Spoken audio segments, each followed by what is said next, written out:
Welcome to radio नशा। अगले 1 घंटे के लिए आपके और आपके फेवरेट सुपरस्टार के बीच कोई नहीं होगा, क्योंकि शुरू हो चुका है radio Nasha superstar. So presenting radio Nasha superstar. एक हसीना थी, एक दीवाना था। हाय, मैं हूँ सुभाष घई। नायक नहीं, खलनायक हूँ मैं।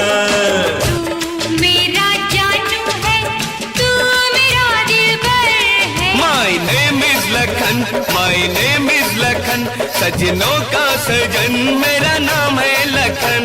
ये दिल दीवाना दीवाना है ये दिल। ये इलू इलू क्या है, ये इलू इलू, ये इलू इलू क्या है, ये इलू इलू। ताल से ताल मिला, ताल से ताल मिला।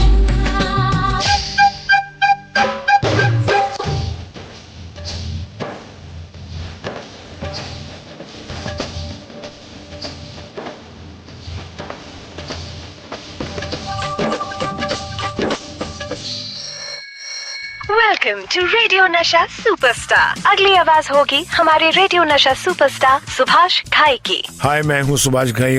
हेलो सुभाष जी, मैं केवल मात्रे बोल रहा हूँ और मैंने आपकी राम लखन मूवी जो है वो इतनी बार देखी है कि I just really love that movie. Really? Of course sir. But I want to ask you one thing. You see, when you watch it again, जी the virtuosity and the values in Ram Lakhan of brothers together, mothers relationship, that is the beauty of the film.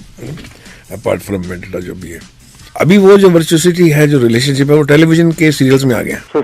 Okay. Cinema में से चला गया। फिल्मों में अगर आप रखेंगे कि मेरे 2 राम लखन या मेरे बच्चे हैं 2 और मैं, तो it will be very boring. But I want to know one thing, when the boy of your age loves to watch again and again that film, but when you go to multiplex, you may not like the same film. आप television पे देखते हैं और इस point से देखते हैं कि ये 1986 में बनी थी। No sir, the way which you have made the movie was outstanding sir, outstanding really. ऐसा आपको लगता है?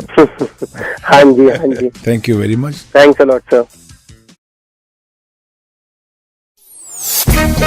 Radio Nasha superstar.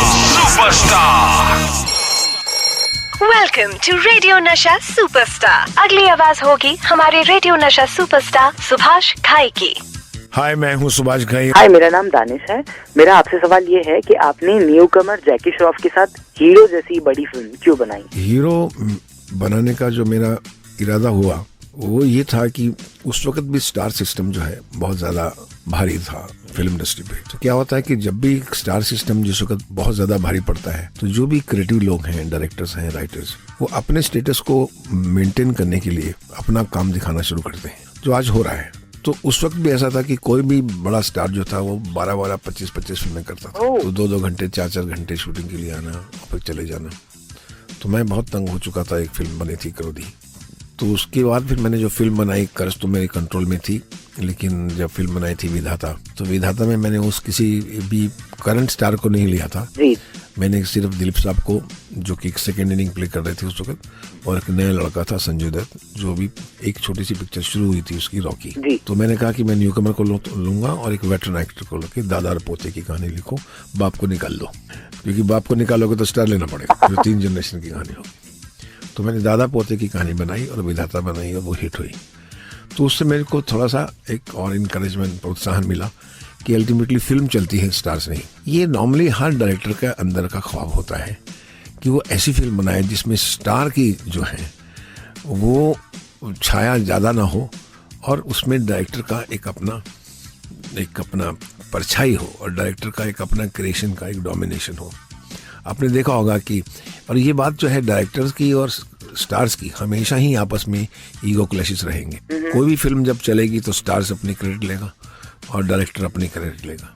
स्टार की फ्रस्ट्रेशन ये है कि मैं नए डायरेक्टर के साथ काम भी हिट बना सकता हूँ, और डायरेक्टर की ये फ्रस्ट्रेशन है कि मैं नए एक्टर के साथ भी हिट बना सकता हूँ। तो मेरे भी उन दिनों में ऐसी फ्रस्ट्रेशन चल रही थी कि मैं जब स्टार से मिलता था तो उनके नखरे, उनकी बातें सुन के, अदाएं देख के मुझे नहीं अच्छा लगता था। तो मैंने बोला कि मैं भी न्यू कमर के साथ फिल्म बनाता हूँ, और मैंने फिल्म हीरो बनाई। Thank you sir, thank you so much.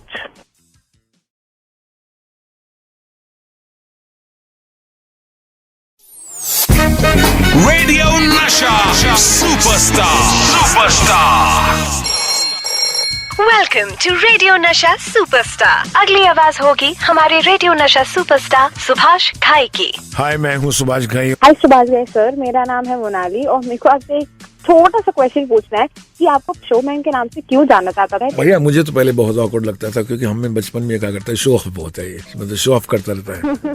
तो किसी मीडिया वाले ने नाम रखा ऐसे, फिर दूसरी मीडिया ने, तीसरी मीडिया ने, फिर मैंने एक बार से पूछा भी आप लोग क्यों ऐसा करते हैं यार, मुझे बड़ा ऑकवर्ड लगता है कि आप शोमैन कहते हैं। तो उन्होंने मुझे कहा कि भाई देखिए सुभाष जी, हमने आप शोमैन जो समझते हैं वो नहीं है, क्योंकि आपकी फिल्मों में हम जो विस्तार और विशालता और मैग्नेमिटी देखते हैं, your every frame is magnum, you make film larger than life, और जो इतना बड़ा कैनवास आप क्रिएट करते हैं उसी को हम शोमैन बोलते हैं। तब मुझे समझ आया कि ये शोमैन की परिभाषा क्या है। अच्छा, मैंने बोला भैया आप बोलो, मैं तो नहीं कहने वाला, और आज तक मैंने अपने बारे में कभी नहीं लिखा कि मैं शोमैन हूँ। मैं बोलता हूँ मैं मैन हूँ और मैं फिल्म मेकर हूँ। Thank you very much. Thank you so much. Radio Nasha Superstar. Welcome to radio Nasha superstar. अगली आवाज होगी हमारे रेडियो नशा सुपरस्टार सुभाष घाई की। हाय, मैं हूँ सुभाष घाई। हेलो सुभाष जी, मेरा नाम महेश है। मैंने ये पूछने के लिए फोन किया था कि आपकी फिल्मों में राधा, गंगा ऐसे रिलीजियस नाम होते हैं, इनका कोई रीजन है क्या? अगर आप ध्यान से देखें, अभी तो नाम चेंज हो गए 2001 के बाद। जी। पहले आपका नाम क्या? तो महेश। हाँ, आपका नाम महेश, इसका नाम बलराम, उसका नाम सुरेश, उसका नाम इंद्र, सब हमारे धार्मिक नामों से लिए हुए नाम थे। हर माँ बाप जो था अपने बच्चे का नाम, जो भी रामायण गीता उसमें नाम थे, उन नाम को निकाल के सबके रख दिए।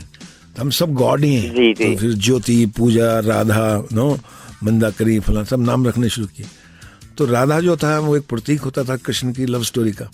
अब जो मोस्ट रोमांटिक हमारे जो हीरो, माइथोलॉजिकल हीरो तो कृष्ण ही है, और उनके जो हीरोइन है उनका नाम राधा ही है। तो इजी पड़ जाता था हमारे लिए। हाँ, ये तो सही बात कही आपने। थैंक यू सुभाष जी, आपकी फिल्मों के बारे में इतनी इन डेप्थ नॉलेज शेयर करने के लिए।